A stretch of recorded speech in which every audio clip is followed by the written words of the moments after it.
Hello and welcome, MIS 342 students, to Chapter 1, The Revolution is Just Beginning. We say that e-commerce is still just beginning, even though it's been around for over 2 decades.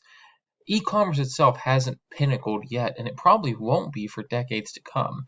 As technology evolves and the internet expands, e-commerce will evolve and expand with it. And that's really the most important reason to study e-commerce. There are a lot of opportunities for businesses to capitalize on if they do them correctly.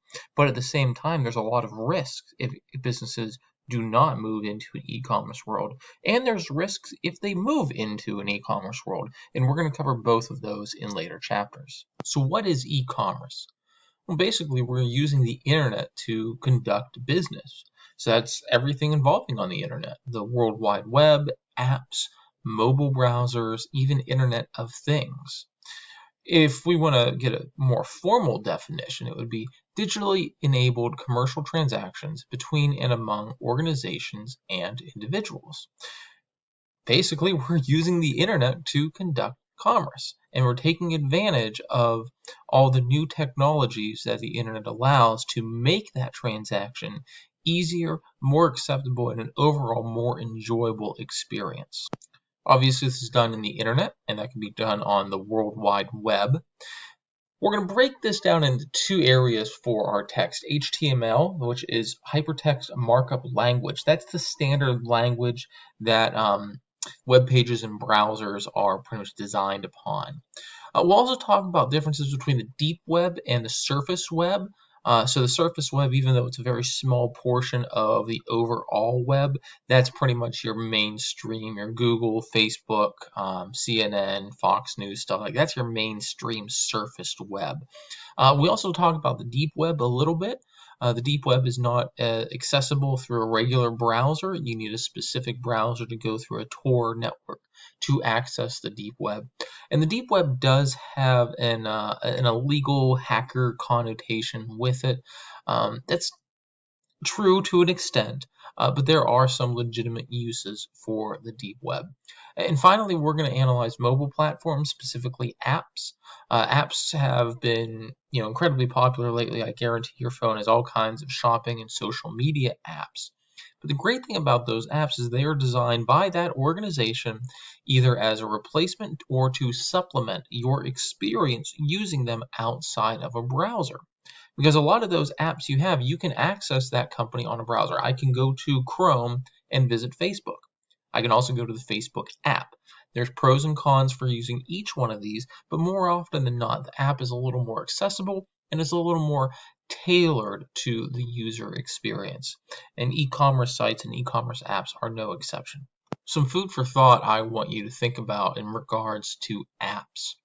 What are some advantages and disadvantages of apps when compared to websites for mobile users? So we're not talking about somebody on a laptop, and I would even sway away from an iPad or a larger smart device. I want to talk about people with mobile phones.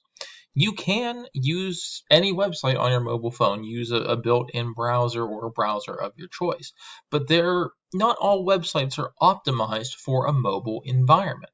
And even the websites that are optimized for a mobile environment, 9 times out of 10, using the app is a little easier. But there's also disadvantages of that. Maybe somebody has an older phone, maybe an older version of iOS or Android, and they cannot run that newer app. Maybe they don't have room for a newer app, and they can only reasonably access their website through the website via an app. What about for the content owners and the creators? Think about pros and cons of making an app or a website. Can we get more analytic data from an app than from a website? If we have the app, we can have background processes, maybe link into the GPS to find out where our consumers are going. Are they visiting our store or our application while they are physically located in a competitor's store? Maybe we're Home Depot and we have a Home Depot app, but we notice when customers are pulling up different items in the app, their GPS is telling us that they're at the Lowe's. Maybe they're price shopping. That can get the wheels going on some of our PR on how do we advertise to these people. Do we want to advertise based on GPS location? Oh, you're looking at doors at our competitor. Here's the deals that we can do. And finally, do you think that apps will make the web relevant? I mean, do you really need to access a website to go through a browser to do a lot of shopping anymore? If you use Amazon, chances are, and you're using it on your phone, you're using the application. You're not going to the website. This could be said about a lot of other things. The same thing with Facebook. A lot of users don't even use Facebook on a desktop or a laptop anymore. They solely do it on the app. Think about some of these questions and have discussions on your own about it. There's a lot of changes going in e-commerce, and these are conversations that a lot of teams are having right now in large corporations. I want to briefly go over a couple types of e-commerce. The text goes a little more in depth, and we're just going to gloss over. But if you've had previous business classes, some of these terms are probably familiar. So the first off, business to consumer. This is a business that sells directly to the general public. So think of like the Shave Club. We see commercials for them on TV and the internet. They sell razors and other beard and typically male manicuring sets. But the idea with this is you're buying directly from Dollar Shave Club and they ship it to you. You're not going to find this in a store. Business to business, you may not be as familiar with. This is where one company sells to another company. The best example is think of a raw material going to a manufacturer. Maybe you have iron, or maybe you forestry service and you're cutting down trees. Well, you're going to sell that raw lumber, those trees, to a manufacturer of furniture, of homes, or anything else. They need the raw material to make whatever it is that they manufacture and then sell in their business to consumer portfolio. Consumer to consumer, this is me selling to you. Typically, it'd be through some other platform, maybe eBay or Etsy, but you're not buying it from a company, you're buying it from me. Mobile e-commerce is just using a mobile device to conduct your regular commerce. Especially now, there are a lot of people ordering food on the app for curbside pickup. That's a perfect example of mobile e-commerce. Social is relatively new, still in its infancy. Obviously, the dominating factor would be Facebook, and with Facebook, we include Instagram since they are the same ownership. This has really evolved into something that has maybe been unexpected and even a decade or so ago would have almost been unheard of, into something called social sign-on. How many times do you go to a new website to create an account? And instead of creating a username and password from scratch, they would allow you to connect to your Facebook or maybe your Gmail account, and that would be your login. That's kind of a social sign in, and that goes under social e-commerce as well. The best example for local e-commerce would be Groupon. You want to shop local. So Groupon pulls together deals that we need people to go to this business and be able to use that coupon to get the discount. And again, we're just drumming up sales for a local economy. Early on, we would see maybe doubling or tripling of the size of e-commerce. And that was pretty steady up until about the recession in 2008. So from 2008 to early 2010, we kind of stagnated, drew back a little bit. But once we got out of the recession, we saw astronomical growth, as you could see in this chart of e-commerce.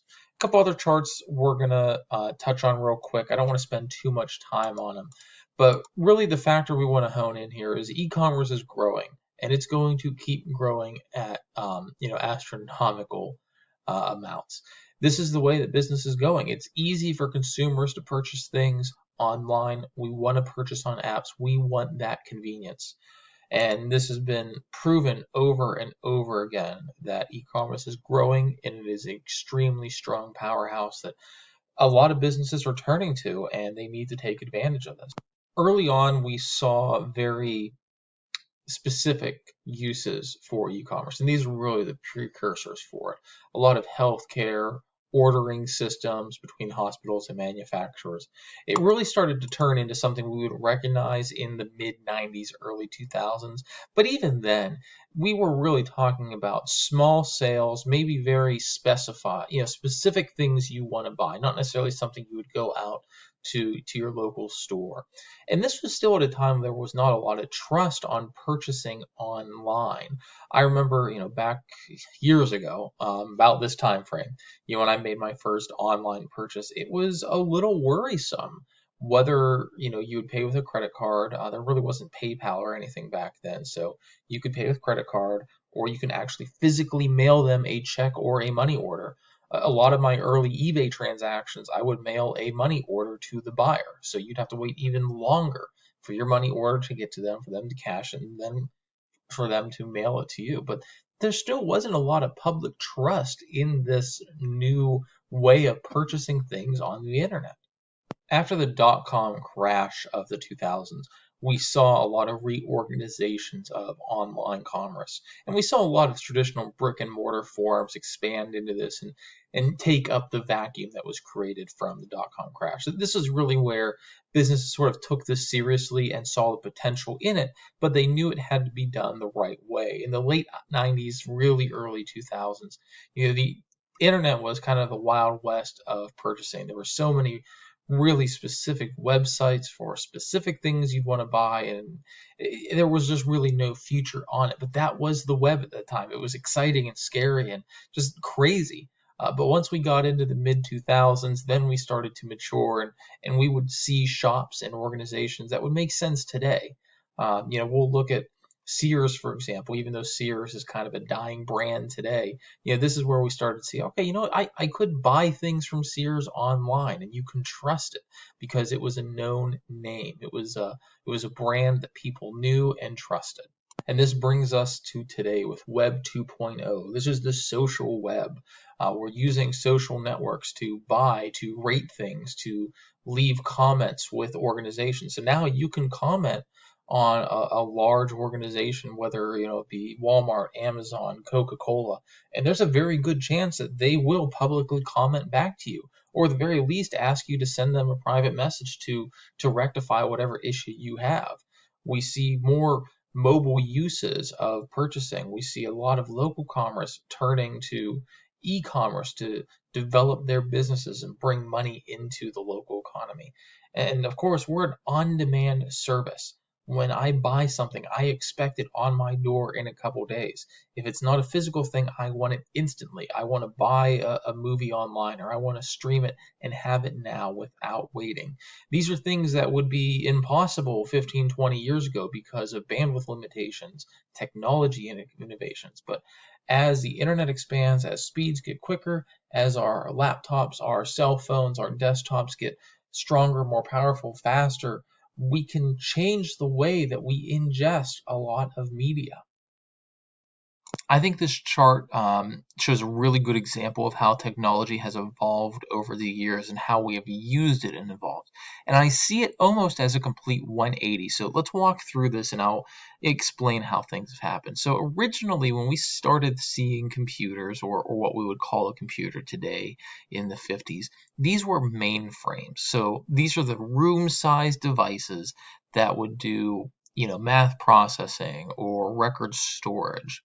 There really wasn't a lot of ways you can interact with it. Early on, there'd be one terminal, and sometimes they wouldn't even have screens. There would be lights and switches that a user would have to flip, and you would get things on a punch card, and it would print out on paper with a dot matrix printer whatever your request was. So if you ran it a long string of mathematical equations, it would print out the answers for you. As they got smaller and faster, we get into the 70s and 80s where we had mini computers and personal computers. We started seeing these pop up on people's desks and in the home. But again, they were still limited. There really wasn't too much of an internet at the time. A lot of your software had to run on floppy disks or maybe CD-ROMs, but that was it. You were pretty much interacting with that computer. As we move into networks, we started seeing these really grow in the 80s. You can interact with other computers, but typically it would be one interaction at a time. So I want you to think about right now on your computer, if you're on the internet and you have Chrome up, for example, you probably have 5, 6, even more tabs where you're interacting with other networks, maybe your bank, maybe Facebook, maybe eBay, Canvas for this. You're interacting with all those other computers and networks. That multitasking is relatively new. There was a time where if you were going to do one thing with another computer or another network, that's all you were doing. and you would have to shut down, change programs to interact with something else. Now we can multitask and do many things at once. This evolves into enterprise-wide computing. Again, we're planning the systems, and we have more integrated, integration between each one of these networks. What we're seeing now is a big growth of cloud computing. And this is great because you don't need an incredibly strong or fast computer to run a lot of software. So a lot of that is the hard computation is done on the cloud, and your computer is really just giving you the information. Think about people that have Chromebooks. There's really not a lot stored physically on that device. A lot of it is in the cloud. You're using Google's cloud for all of your storage. You're accessing a lot of Google networks. You don't need Microsoft Office on a Chromebook. You're using the Google suite of their version of Word, their version of PowerPoint. And this kind of loops back to early mainframes, where we would have essentially a dumb terminal, which was a monitor and a keyboard that would communicate somewhere else. That's where the data was stored. Cloud computing is pretty much like a mainframe, but with a lot more power and the ability to multitask. Whether you're a large or small organization, or even if you're just an individual, privacy online is incredibly important. You want to make sure your customers feel safe using your website. And as an individual, you want to feel safe giving your credit card number to that website. So why would websites, apps, or social networks be interested in collecting your user information? There's a lot of demographic information in there, and if you tie that with a mobile device, well, we get even more information. I can look at GPS data. I can look at other apps you have.